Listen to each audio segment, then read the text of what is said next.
brisket.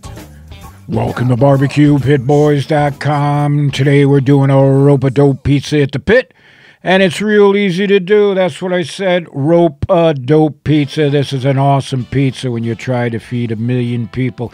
Here I have some rope sausage. Some of you probably recognize it. This is an Italian-style rope sausage.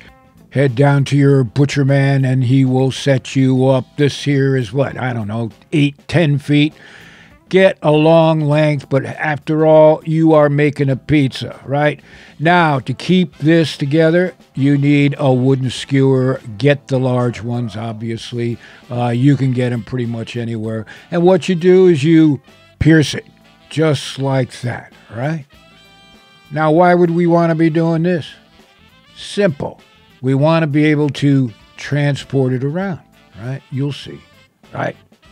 Oh, perfect. Easy to do. Now, put your favorite seasoning on. We're putting on some of our SPG.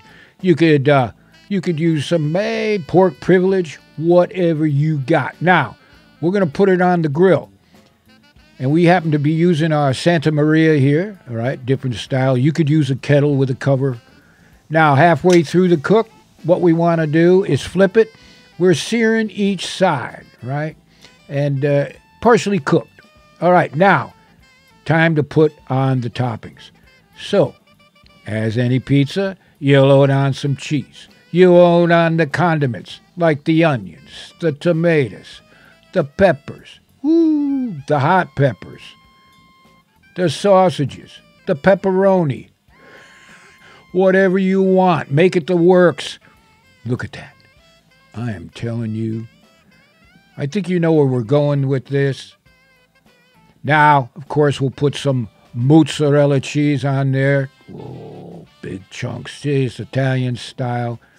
You make this pretty, just the way you like. Here we've got a little more shredded mozzarella on here. Oh, look at that. And you can make it look real pretty by adding some leafy green stuff. Now, you want to hit it with some extra virgin olive oil, right? Just sprinkle it over the top. And now we're going to finish it off by putting a top on, right? Covering it so we can melt the cheese. And take a look at that. Woo! Lord have mercy. Now we're going to take it off the grill. Woo! And this is what it's all about. Whoa! Rope-a-dope sausage pizza night at the pit. You got to check this recipe out. And I told you it'd be easy to do, right? All right. Now, you can slice it up pizza style or just eat it with your fingers. Either or, it's going to feed 1 million that are hanging at your pit. Oh, yeah. Thumbs up. Now, remember, to get a bunch of recipes, head on over to our website. And while you're there, sign up your own chapter. We'd be real proud to have you. So the next time you're looking for a recipe for your pit, check out BBQPitBoys.com.